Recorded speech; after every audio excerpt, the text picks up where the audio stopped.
trailer. I have been working on a new quilt pattern. It's called Inner Beauty. It's not releasing yet, but I will put a link up where you can pre-order it if you want to. There is no image of this pattern yet either because I haven't got that far on it, but I am doing some prep work for everything while I work on my very first sample. And one of the things that I wanted to do a tutorial for this pattern was strip piecing. So I'm sure if you've been quilting for a really long time, you know all about strip piecing and how efficient and fast it is. But if you are a new quilter, you might not know. And I have really resisted strip piecing for some reason. But after we made Trippy Quilt, I decided that I really wanted to just take a plunge into strip piecing and see what all the fuss is about. So that's what this pattern does. It's almost entirely strip pieced, which is pretty cool. I'll be doing a reveal with it maybe in a couple of weeks, so look for that then. So the tutorial that I'm showing you today is for strip piecing, but I'm going to add in a little bit of a bonus because I really want to talk to you about the Stripology ruler. Here is the ruler, if you've never seen it before. And you don't need this ruler for strip piecing. You don't need it at all. So if you don't want it, you know, skip that part of this tutorial. But because it makes things even more efficient, I didn't want to leave it out because I'm using it for this whole quilt that I'm working on.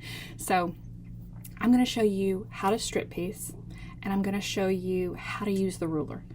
Again, you can use a basic ruler. You don't need this ruler. But anyway, here is let me find one. Here is the block that we're going to be making in this tutorial, and it's just a rail fence block. So very, very basic. But they're not put together this way. Instead, they're strip pieced, and then you cut the blocks from that strip set. So I'm going to show you that. Let me show you another block. This block is partially strip pieced. That one was fun. Let's see. So this is my favorite block to make. 9 patches. I mean, these things just whip. We all know how fussy this is to sew with 1 at a time squares, but you can just whip through this thing with strip piecing. And this is the kind of the blocks that I have resisted making this way, and I don't know why. I just kept thinking, what's all the fuss about it? But when we made Trippy, it just really was like eye-opening. What else can I strip piece? So that's kind of what we're going to do today. Learn how to strip piece and learn how to use the ruler. So let's talk about the ruler for just a second before I actually tell you even more about the ruler. It's not a cheap ruler, and that's why I've resisted buying it. The ruler's been out for years, and a lot of people use it religiously. I just could not get on board with that price. I can be cheap when I want to be. And I just thought, well, I love the way I cut my own fabric. I don't really need this, but I am ashamed of resisting it for so long. I mean, it's definitely changed up my cutting, and I'm just really, really loving this. Is one of my favorite things lately. So anyway, I'm going to link to the ruler, and I'm going to link to the new pattern that hasn't come out yet, that doesn't have a picture yet. So if you buy it, you're like kind of buying it blind. But it's going to be fun, I promise. So anyway, those things will be in the caption or in the blog post or wherever you're looking at it. It'll be around wherever you're seeing this video at. And yeah, all right, so let me show you how the ruler works, what makes it so efficient, and then we will start the demo for strip piecing. I'm going to talk a little bit about the ruler before I do the demo. And it's a big ruler. The actual measurements within here are about 20 by 14. So 20 by 14, it only cuts in one direction. And the idea behind the ruler, or the reason that it makes everything so efficient, is that once you place the ruler down, you no longer have to move it. So with a basic ruler, when you're cutting fabric, you know, you have your ruler, you cut, you move your ruler, you cut, you move your ruler, you cut. But with this guy, you just lay it down one time, and then you just boom, boom, boom, boom. You don't have to shift all the way down the length of the fabric. That shockingly cut your time something serious. So that is why the ruler is so great. So a little bit about it. It has these little slits, and those slits are where your rotary cutter goes in and cuts the fabric.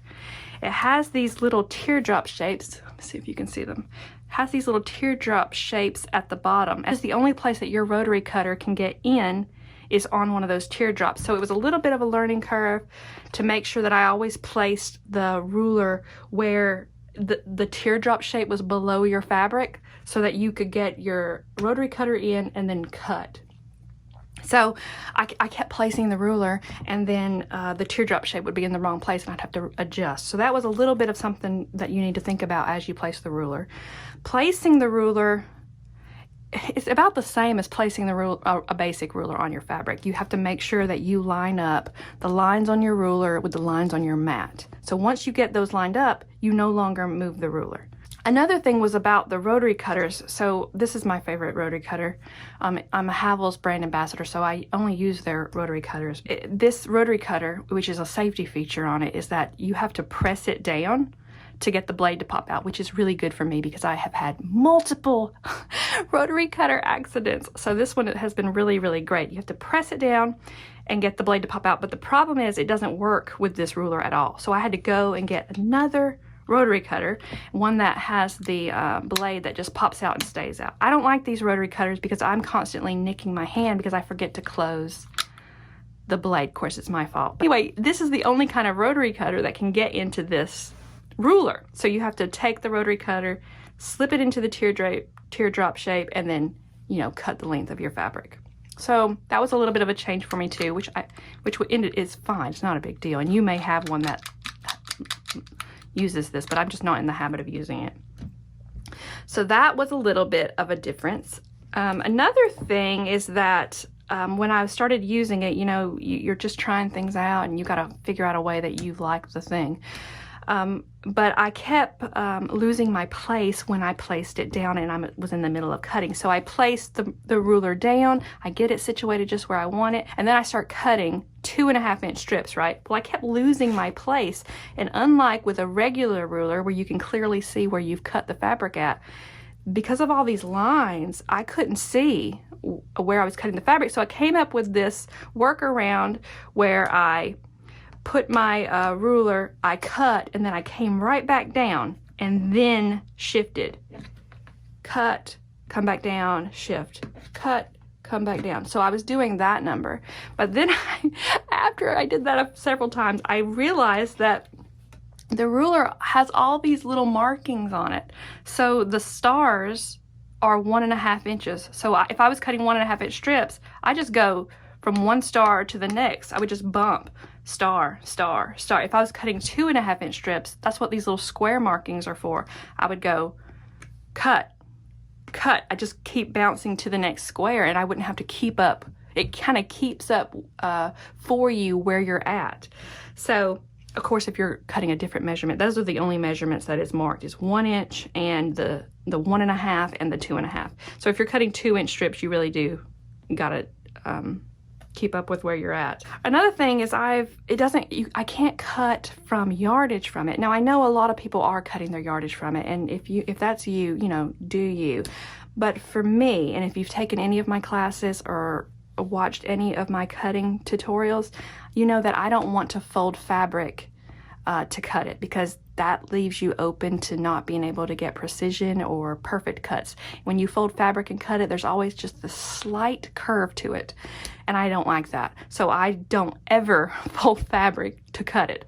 So I mean, assuming that you want to use that fold. If you don't want to use that fold, it doesn't matter.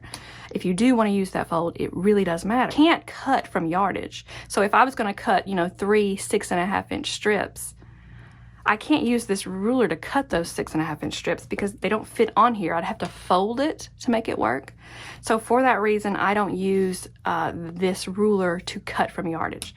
But say that the pattern you're working from says to cut 6.5 inch strips, and you do that with your basic ruler, and then it tells you to subcut those into 6.5 inch squares. That's when I would bring this guy out and put it on my strips and then subcut those strips. So I found that it's really good for subcutting, and it's really good for strip piecing. So I've been working on a quilt, and that's what this tutorial is for strip piecing. So I've been working on a quilt that has nothing but strip piecing, and this thing has made that quilt, which is huge, fly by. So I'm really, really loving this ruler. It is a little fragile. So I broke it almost the second day I had it. So I actually taped it right here on both sides of this little slat to keep it working. And it was my fault. I dropped the ruler. I just kind of dropped it down from the table like a dummy, and it broke. So that was a little bit of a, I was kind of irksome. Of course, I know it's my fault, so I'm not, you know, blaming the ruler company, but it does clearly tell you right here to pick the ruler up from both sides and, you know, keep it flat. So that's one thing to watch out for. All right, so I think we're ready to do the demo now. So in this video, I'm just going to show you a rail fence block. So very, very simple. But while I'm going to be using this to make the whole block, just keep in mind that when you're strip piecing, you could also be making parts of blocks. So, but I'm just going to show you it, just the bare basics of it. So we're going to make rail fence blocks, and rail fence blocks are going to look something like this. And this is just a really, really efficient way to get your sewing done. So they're going to look like this. So what I'm going to do is I'm going to sew all of these to these, and then when I get those sewn together, I'm going to sew these to this. So we're going to have these 3 strips here, not that one, these 3 strips here sewn together. So let me get that sewn first, and then we'll move along. All right, so here is my strip sewn together, and I am going to press my seams open. Before I do though, I just want to set them really quick. I just feel like it always makes things go a little bit smoother when I take the time to do this. So I'm just setting these seams with a little heat before I actually press them the way I want them. And like I mentioned, I'm making rail fence blocks, which are pretty basic. And anytime you're making a lot of something, strip piecing is a great tool to have in your toolkit of skills. All right, so I'm going to get these pressed open. Your pattern, whatever you're working on, your pattern will tell you what to do with your seams. I'm working on a new quilt pattern that I'm hoping to release soon called Inner Beauty, and anyway, the seams need to be pressed open.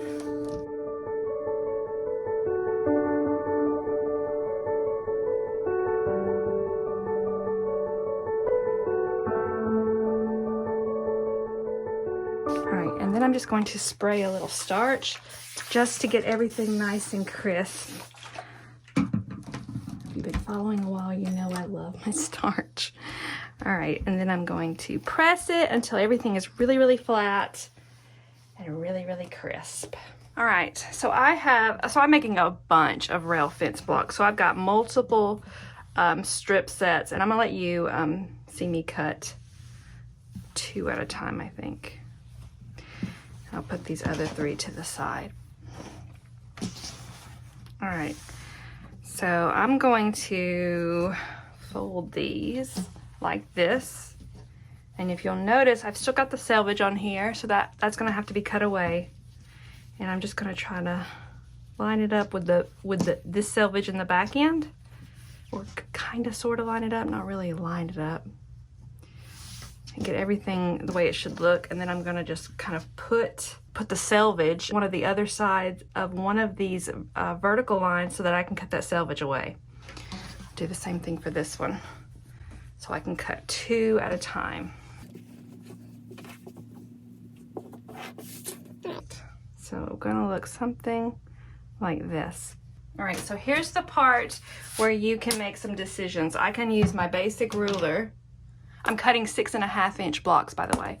I can use my basic ruler, boom, boom, boom, boom, cut my 6.5 inch blocks, and then that is strip piecing. But lately, or for the last couple of months, I bought this Stripology ruler, which is bulky, but absolutely amazing. All right, so what I want to do is I don't have this one placed right. Hang on just a second. Okay, what I want to do is this first line, this first cut line, I'm going to put that on that vertical line that I've chosen to make my fresh cut on.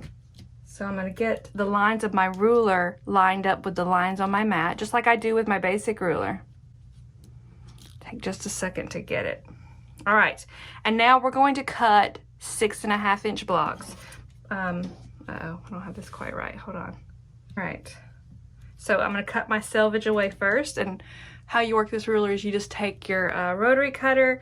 There's a teardrop shape down here, and that's where you insert your ruler. And I'm going to just cut away that selvage. And then I'm gonna count to 6.5, because that's what I'm cutting, 6.5 inch blocks. 6.5, and cut. All right, go 6.5 inch more. Wait, let me just double check that. Yes. And then 6.5 inch again. All right, and then that's it. Here are my rail fence blocks. So even if I was using the basic ruler, you would get the same thing. I like the Stripology ruler. For one, I don't have to move my ruler and constantly be finding its correct place, right? You saw how fast that was. But second, it holds everything down so nicely where even when I'm trying to not budge any of my fabric as I move my ruler down it, sometimes I do knock it a little bit and have to reset everything. So that's one thing that I really like about the ruler, is it just quickly gets the job done. So I'm setting on all these rail fence blocks now. And in no time at all. I do like folding my strip. So you saw how I folded this, and here's the reason why I like that. And I talk about a little bit about this in my precision course, where I don't like to use that manufacturer's fold. Let me show it to you on one of these other strip sets. Even when I press and starch, I still have that manufacturer's fold right there. And if you really look at it, there is a slight curve to it. By folding them, I don't use that where that fold was, and so that curved part never makes it into one of my blocks. So I really like that about the folding. So I will definitely continue to do that. But that ruler is absolutely amazing. I am so in love. Now, I know a lot of people use it for their fabric cutting. I don't use it for my fabric cutting because I don't like folding fabric. So if you fold your fabric and then cut it, it's never perfect. There's no way to get it perfect. And I'm all about precision. So I don't want to use it for that. But I will use it for subcutting and for cutting my pieces. All right, so you just saw me strip piece rail fence blocks. Rail fence blocks. But let me show you some other blocks you can use to do this exact same thing. All right, so here is a 1/4 log cabin. I strip pieced this baby. Here is a 9 patch block that was strip pieced. So I would use a strip piecing for any block that you have that you're gonna make a whole bunch of. 4 patches, that's a good one to strip piece. Anything like that, obviously it has to be straight line sewing. It can't be half square triangles or things like that, but pretty cool. I'm really happy with it. And like I mentioned before, I am working on a new quilt pattern, and the whole thing is strip pieced. So those blocks you just saw all were part of my new quilt pattern that's going to be called Inner Beauty Quilt. All right, so that is it for strip piecing. I hope you enjoyed this video.